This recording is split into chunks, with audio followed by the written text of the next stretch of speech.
5 अगस्त 1981 Japan के Kobe शहर में एक अंतिम यात्रा निकलने वाली थी, लेकिन यह कोई आम अंतिम यात्रा नहीं थी।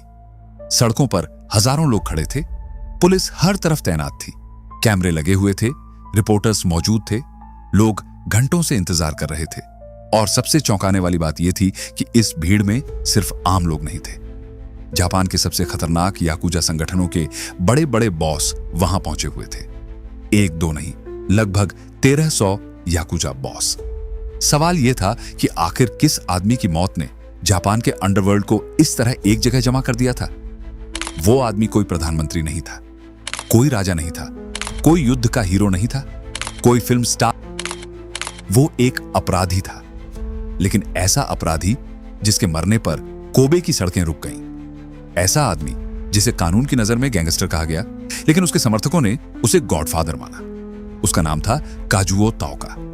वही काजुओ ताओका जिसने यामागुची गुमी को कोबे की गलियों और बंदरगाहों से उठाकर जापान के इतिहास के सबसे बड़े याकुजा साम्राज्य में बदल दिया।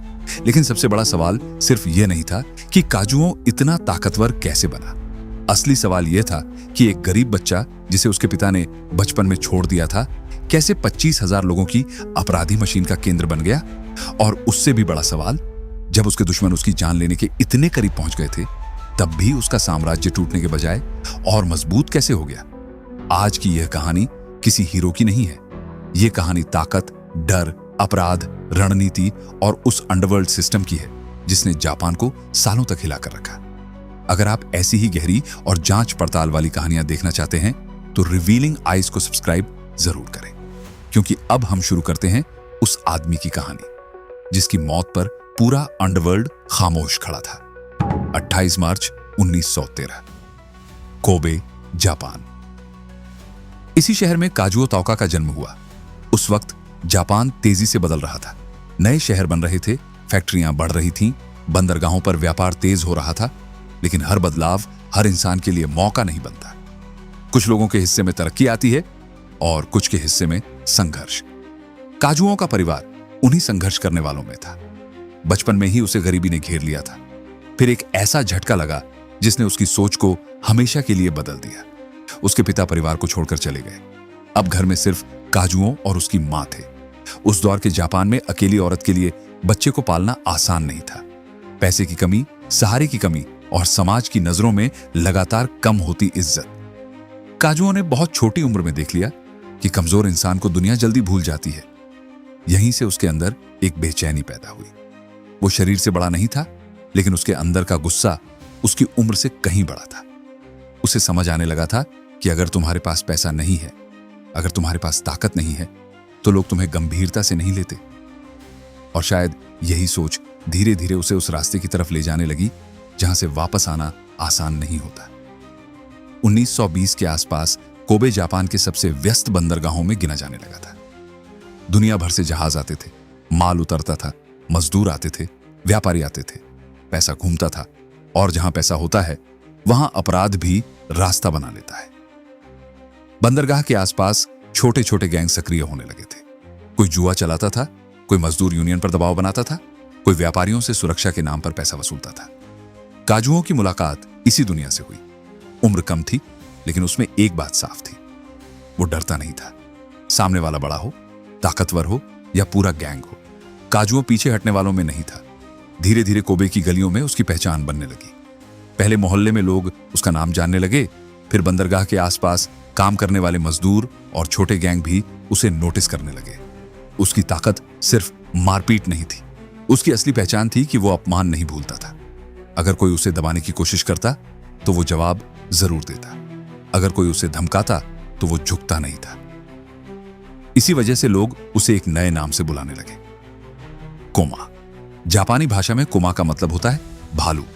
लोग कहते थे कि लड़ाई शुरू होते ही काजुओं जंगली भालू की तरह टूट पड़ता है। 1930 के आसपास काजुओं एक लोकल गैंग के साथ उठने बैठने लगा। दिन में बंदरगाह, शाम को गैंग के लड़के और रात को गलियों के झगड़े।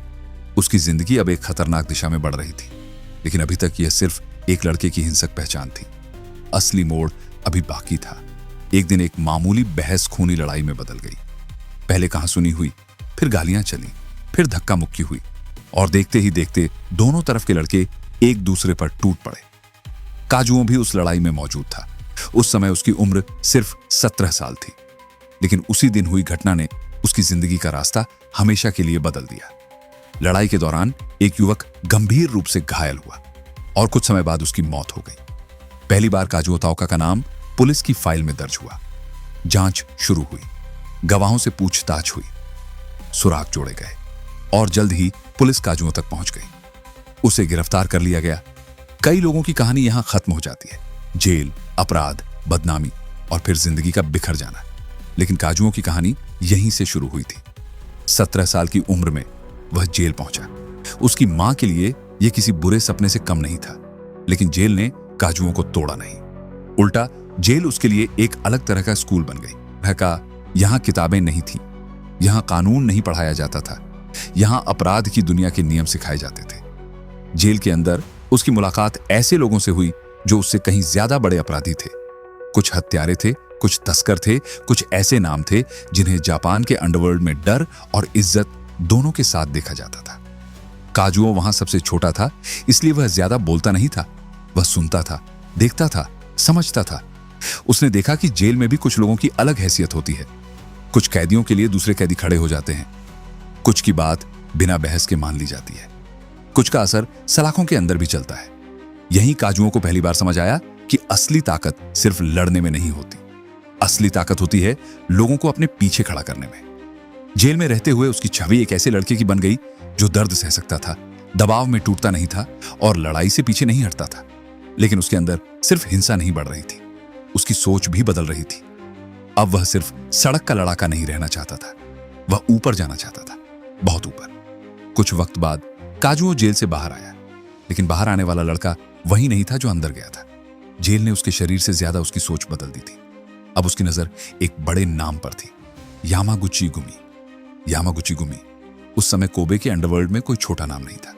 बंदरगाहों पर उसका असर था, मजदूरों पर पकड़ थी, व्यापारियों को उससे गुजरना पड़ता था।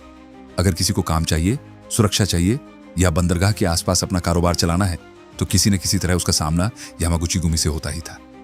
काजुओ ने इस संगठन में जगह बनाने की कोशिश शुरू की। शुरुआत छोटे कामों से हुई, कभी संदेश पहुंचाना, कभी लोगों से मिलना, कभी गैंग की तरफ से छोटे विवाद सुलझाना। बाहर से ये काम मामूली लग सकते हैं, लेकिन याकुजा की दुनिया में छोटे काम ही भरोसे की पहली सीढ़ी होते हैं, और भरोसा वहां किसी हथियार से ज्यादा कीमती होता है। धीरे धीरे यामागुची गुमी के लोगों ने काजुओं को नोटिस करना शुरू किया। उन्हें पता था कि यह लड़का डरता नहीं, यह दर्द सह सकता है, यह पीछे नहीं हटता। लेकिन वक्त के साथ उन्हें यह भी दिखने लगा कि काजुओ सिर्फ लड़ने वाला आदमी नहीं है, उसके पास दिमाग भी है। जब बाकी लड़के किसी विवाद को सिर्फ मारपीट की तरह देखते थे, काजुओ उसे एक समस्या की तरह देखता था। वह सोचता था कि इसमें फायदा किसका है, नुकसान किसका है, और इसे खत्म करने का सबसे सही तरीका क्या हो सकता है। यही आदत उसे बाकी लोगों से अलग बना रही थी। यहीं उसकी मुलाकात यामागुची गुमी के बॉस नोबोरू यामागुची से हुई। नोबोरू उस समय कोबे के सबसे असरदार याकुजा नेताओं में से एक था। कहा जाता है कि उसे काजुओं की एक बात सबसे ज्यादा पसंद आई, वफादारी। याकुजा की दुनिया में बहादुर लोग मिल जाते हैं, भरोसेमंद लोग भी मिल जाते हैं, लेकिन जो दोनों हों ऐसे लोग कम मिलते हैं। नोबोरू जानता था कि काजुओ ने कम उम्र में जिस हत्या के मामले में जेल झेली थी, वह अपने बॉस की जान बचाने से जुड़ा था। अंडरवर्ल्ड में यह बात बहुत बड़ी मानी जाती थी, क्योंकि वहां कानून नहीं, वफादारी इंसान की कीमत तय करती है। धीरे धीरे नोबोरू का भरोसा काजुओं पर बढ़ने लगा। अब काजुओ सिर्फ छोटे काम नहीं कर रहा था, उसे ऐसी जिम्मेदारियां मिलने लगी जिनमें ताकत के साथ समझदारी भी चाहिए थी। वह गैंग के भीतर ऊपर उठ रहा था, उसकी सलाह सुनी जाने लगी, उसके फैसलों को महत्व मिलने लगा, और पहली बार लोग उसे सिर्फ फाइटर नहीं, भविष्य के लीडर की तरह देखने लगे। फिर आया 1945। दूसरा विश्व युद्ध खत्म हो चुका था, जापान हार चुका था, देश तबाह था, शहरों के शहर टूटे पड़े थे, फैक्ट्रियां बंद थीं, लाखों लोग बेरोजगार थे, अमेरिकी सेना जापान में मौजूद थी, पुराने सिस्टम कमजोर हो चुके थे, सत्ता का खालीपन बन चुका था, और ऐसे वक्त में अपराधी संगठनों के लिए जगह और भी बढ़ जाती है। जापान के अलग अलग हिस्सों में याकुजा गैंग पहले से ज्यादा सक्रिय होने लगे। हर कोई अपना इलाका बढ़ाना चाहता था, हर कोई ज्यादा ताकत चाहता था। ऐसे माहौल में हिंसा आम बात थी। लेकिन फिर एक घटना हुई जिसने यामागुची गुमी को अंदर तक हिला दिया। नोबोरू यामागुची की हत्या कर दी गई। यह खबर आग की तरह फैली। कोबे के अंडरवर्ल्ड से लेकर यामागुची गुमी के दफ्तरों तक हर जगह सिर्फ एक ही बात थी, नोबोरू मर चुका है। और उसकी मौत के साथ ही सबसे बड़ा सवाल उठ खड़ा हुआ, अब बॉस कौन बनेगा? यामागुची गुमी कोई छोटी गैंग नहीं थी। उसके पास पैसा था, इलाके थे, आदमी थे और बंदरगाहों पर असर था। ऐसी कुर्सी पर बैठने के लिए कई लोग तैयार थे।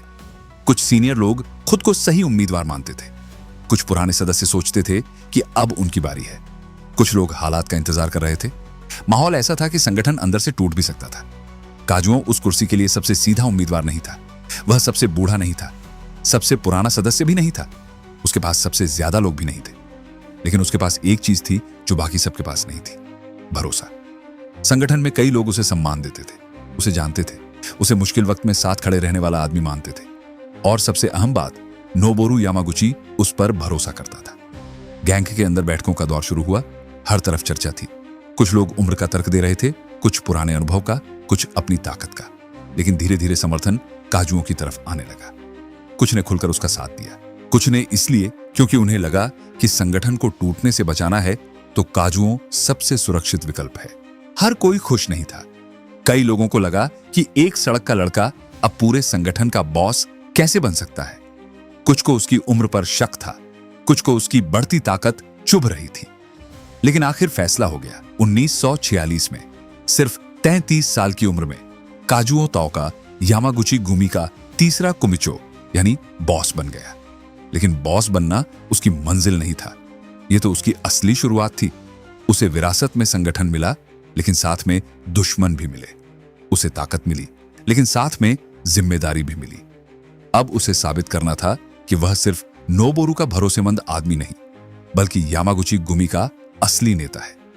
काजुओं ने बॉस बनते ही एक बात तय कर ली थी, यामागुची गुमी सिर्फ कोबे की गैंग बनकर नहीं रहेगी। उस समय ज्यादातर याकुजा संगठन अपने इलाकों तक सीमित रहते थे। हर गैंग का अपना शहर, अपना इलाका और अपना धंधा होता था। लेकिन काजुओं की सोच अलग थी। उसे लगता था कि अगर ताकत सिर्फ एक जगह तक सीमित है तो उसका असर भी सीमित रहेगा। उसने छोटे छोटे गैंगों पर नजर डालनी शुरू की। कुछ को अपने साथ मिला लिया, कुछ खुद उसके साथ आने लगे और कुछ के पास शायद विकल्प ही नहीं बचा। यामागुची गुमी का असर धीरे धीरे कोबे से बाहर निकलने लगा। पहले आसपास के इलाके, फिर दूसरे शहर, फिर जापान के अलग अलग हिस्से। लेकिन काजुओं सिर्फ इलाके नहीं जोड़ रहा था, वह एक सिस्टम बना रहा था। एक ऐसा सिस्टम जिसमें अलग अलग गैंग एक ही छत के नीचे काम कर सके। हर इलाके में अपने जिम्मेदार लोग हों, हर आदमी को पता हो कि उसे किसे जवाब देना है। ऊपर बैठा बॉस पूरी मशीन पर नजर रखे, लेकिन हर छोटी बात उसके पास ना आए। यह सोच उस दौर में बहुत बड़ी थी। कई याकुजा बॉस अपने गैंग को निजी ताकत की तरह चलाते थे, लेकिन काजुओं संगठन बना रहा था, लगभग किसी कंपनी की तरह। फर्क सिर्फ इतना था कि कंपनी कानून के अंदर चलती है और यह पूरी मशीन कानून के बाहर काम कर रही थी। दूसरा विश्व युद्ध खत्म होने के बाद जापान में हर तरफ कमी थी। खाने की कमी, सामान की कमी, रोजगार की कमी। और जहां कमी होती है वहां काला बाजार जल्दी खड़ा होता है। लोग राशन बेच रहे थे, सैन्य सामान बेच रहे थे, जो भी मिल सकता था उससे पैसा बनाने की कोशिश कर रहे थे। काजुओं ने इसी अफरा तफरी में मौका देखा।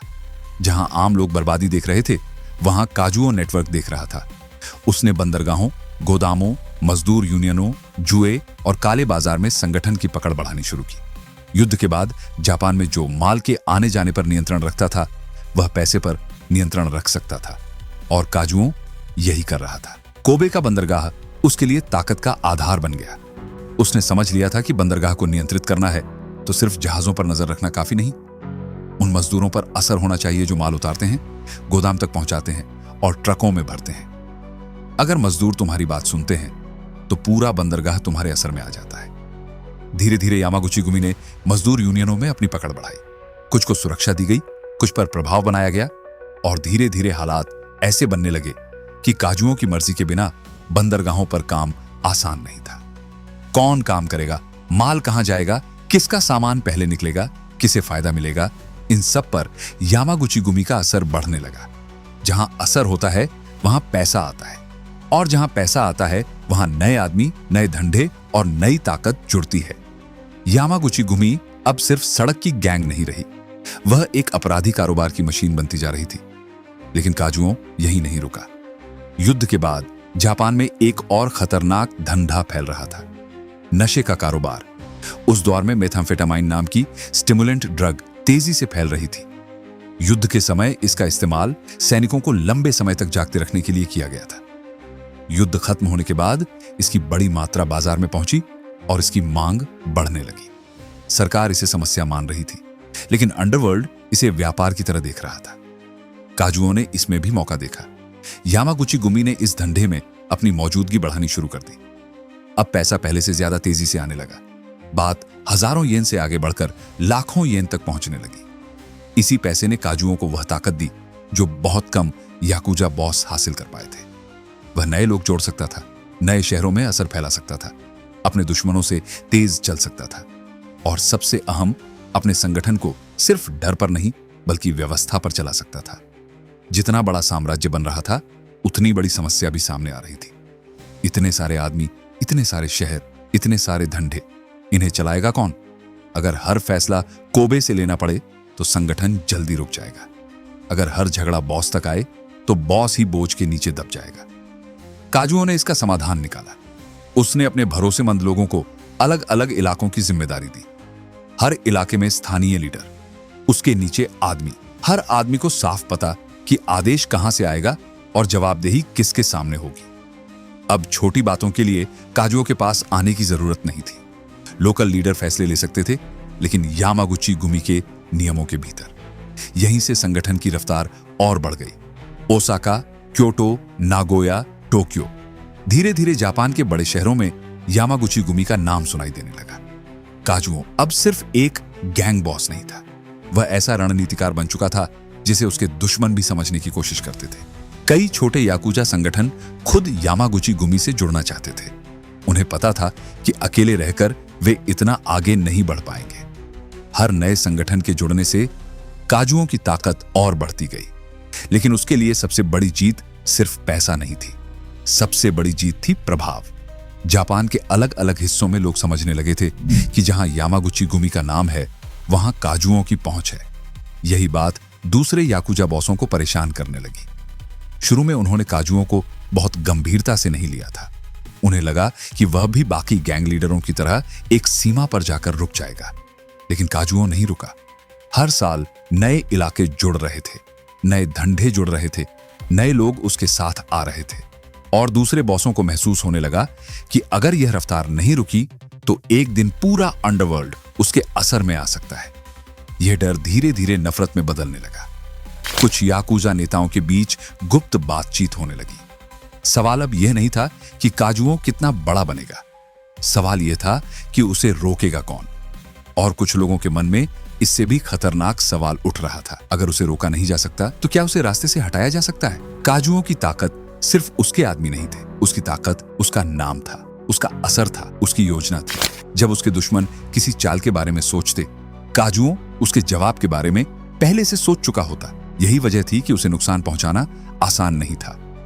कोशिशें हुई, लेकिन हर बार वह और मजबूत दिखा।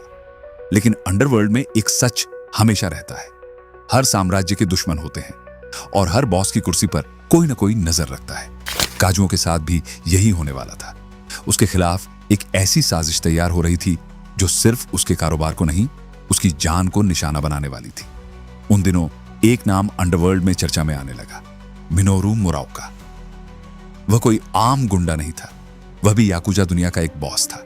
उसके अपने आदमी थे, अपना गैंग था, अपनी पहचान थी और अपनी महत्वाकांक्षा थी।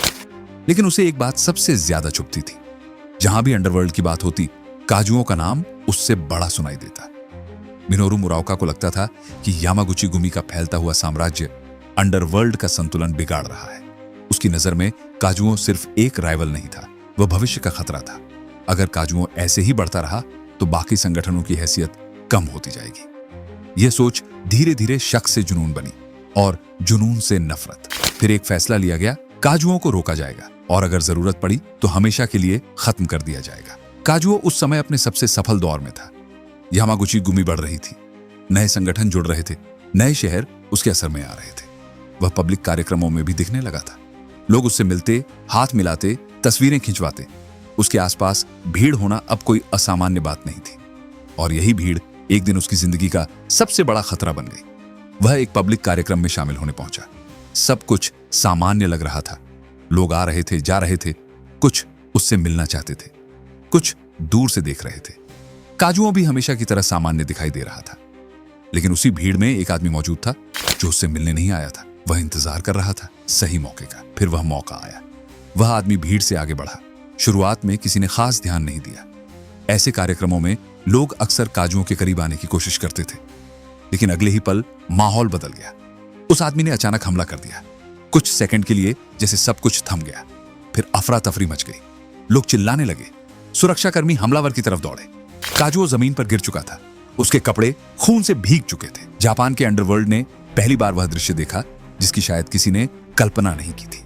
यामागुची गुमी का सबसे ताकतवर बॉस मौत के बेहद करीब पहुंच चुका था। खबर तेजी से फैली। कुछ लोगों को लगा कि काजुओ अब नहीं बचेगा। कुछ ने मान लिया कि यामागुची गुमी का साम्राज्य अब अंदर से टूट जाएगा, क्योंकि इतने बड़े संगठन का केंद्र अगर हट जाए तो कई बार पूरा ढांचा बिखर जाता है। लेकिन कहानी यहीं खत्म नहीं हुई। काजुओं को तुरंत अस्पताल ले जाया गया। डॉक्टरों ने इलाज शुरू किया। शुरुआती घंटे बेहद गंभीर थे। उसके शरीर से काफी खून बह चुका था। बाहर लोगों की भीड़ जमा होने लगी। कुछ उसके समर्थक थे, कुछ उसके अपने आदमी। कुछ सिर्फ यह जानना चाहते थे कि अब जापान के अंडरवर्ल्ड में क्या होने वाला है। यामागुची गुमी के भीतर भी तनाव बढ़ रहा था। अगर काजुओ मर जाता तो सिर्फ एक आदमी नहीं जाता, उसके साथ पूरे संगठन का भविष्य सवालों में आ जाता। हजारों सदस्य, दर्जनों स्थानीय नेता, देश भर में फैला नेटवर्क और केंद्र में एक ही नाम, काजुओ ताओका। पुलिस ने जांच शुरू की। गवाहों से पूछताछ हुई। हमलावर से जुड़े सुराग जुटाए गए। धीरे धीरे तस्वीर साफ होने लगी। यह कोई अचानक गुस्से में किया गया हमला नहीं लग रहा था। यह एक योजना थी, और इस योजना के पीछे नाम आया मिनोरू मुराओका का। मुराओका ने वह कदम उठाया था जिसे लेने की हिम्मत बहुत कम लोग कर सकते थे। जापान के सबसे ताकतवर याकुजा बॉस पर हमला। लेकिन हमला करना एक बात थी, काजुओं को खत्म करना दूसरी बात। अस्पताल में काजुओं अभी भी जिंदगी और मौत के बीच लड़ रहा था। दिन बीतते गए, इलाज चलता रहा, अंडरवर्ल्ड इंतजार करता रहा। फिर वह खबर आई जिसने पूरी कहानी का रुख बदल दिया। काजुओ जिंदा था। वह गंभीर रूप से घायल था। ठीक होने में लंबा वक्त लगने वाला था, लेकिन वह बच गया था। यहीं से मामला पूरी तरह बदल गया। जिस हमले से उसके दुश्मनों को उम्मीद थी कि यामागुची गुमी बिखर जाएगी, उसी हमले ने काजुओं की छवि और मजबूत कर दी। लोग कहने लगे कि उसे मारना आसान नहीं। और इससे भी बड़ी बात सामने आई। जब काजुओ अस्पताल में था तब भी यामागुची गुमी टूटी नहीं। संगठन चलता रहा।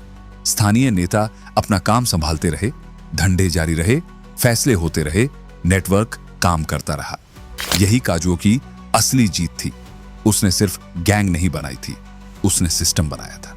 ऐसा सिस्टम जो उसके बिना भी चल सकता था। अंडरवर्ल्ड की दुनिया में यह बात बहुत बड़ी थी, क्योंकि ज्यादातर गैंग अपने बॉस पर ही टिकी रहती थी। बॉस गया तो गैंग हिल गई, लेकिन यामागुची गुमी हिली नहीं। इस हमले का उल्टा असर हुआ। काजुओं और मजबूत दिखने लगा। उसके समर्थकों की नजर में वह अजय जैसा बन गया। उसके दुश्मनों के लिए यह संदेश साफ था कि सिर्फ हमला काफी नहीं। यामागुची गुमी अब एक आदमी से ज्यादा बड़ी मशीन बन चुकी है। लेकिन मिनोरू मुराओका की किस्मत इतनी मजबूत नहीं थी। हमले के कुछ हफ्तों बाद उसकी लाश कोबे के पास एक जंगल में मिली। इस घटना ने अंडरवर्ल्ड में एक और संदेश भेजा। काजुओं पर हाथ डालना सिर्फ एक हमला नहीं था, यह ऐसा फैसला था जिसकी कीमत बहुत भारी पड़ सकती थी। काजुओं को पूरी तरह ठीक होने में महीनों लग गए। वह पहले की तरह तुरंत सक्रिय नहीं हो पाया, लेकिन इस दौरान भी संगठन चलता रहा। यही वह वक्त था जब लोगों ने यामागुची गुमी की असली ताकत को समझा। यह सिर्फ डर से चलने वाला गैंग नहीं था, यह नियमों, जिम्मेदारियों और नेटवर्क पर खड़ा अपराधी संगठन था। धीरे धीरे काजुओं फिर से अपने असर के साथ सामने आया। वह सीधे या परोक्ष रूप से जापान के अंडरवर्ल्ड का सबसे प्रभावशाली नाम बन चुका था। उसकी बनाई हुई संरचना ने यामागुची गुमी को जापान के इतिहास के सबसे बड़े और सबसे ताकतवर याकुजा संगठनों में खड़ा कर दिया। वक्त बीतता गया, लेकिन काजुओ ताओका का असर कम नहीं हुआ। जिस आदमी ने गरीबी से शुरुआत की थी, जिसने 17 साल की उम्र में जेल देखी थी, जिसने कोबे की गलियों से अपना नाम बनाया था, वही आदमी जापान के अपराधी इतिहास का सबसे बड़ा चेहरा बन चुका था। और फिर आया 5 अगस्त 1981। कोबे की सड़कों पर वही अंतिम यात्रा निकली, जिसने बता दिया कि काजुओ ताओका सिर्फ एक गैंगस्टर नहीं था, अंडरवर्ल्ड की दुनिया में वह एक प्रतीक बन चुका था। हजारों लोग सड़कों पर थे, 300 से ज्यादा लोग अंतिम यात्रा में चल रहे थे और लगभग 1300 याकुजा बॉस उसे आखिरी विदाई देने पहुंचे थे। कानून की नजर में वह अपराधी था, उसके समर्थकों की नजर में वह गॉडफादर था, लेकिन इतिहास की नजर में वह आदमी था जिसने जापान के याकुजा को सड़क के छोटे गैंगों से उठाकर एक विशाल संगठित अपराधी साम्राज्य में बदल दिया। लेकिन सवाल आज भी पूरी तरह खत्म नहीं हुआ। आपकी नजर में काजुओ ताओका क्या था? एक अपराधी, एक माफिया बॉस, या ऐसा लीडर जिसने जापान के अंडरवर्ल्ड को हमेशा के लिए बदल दिया? अपनी राय कमेंट में जरूर लिखिए। वीडियो पसंद आई हो तो लाइक कीजिए, शेयर कीजिए और ऐसी ही गहरी कहानियों के लिए रिवीलिंग आइज को सब्सक्राइब कर लीजिए।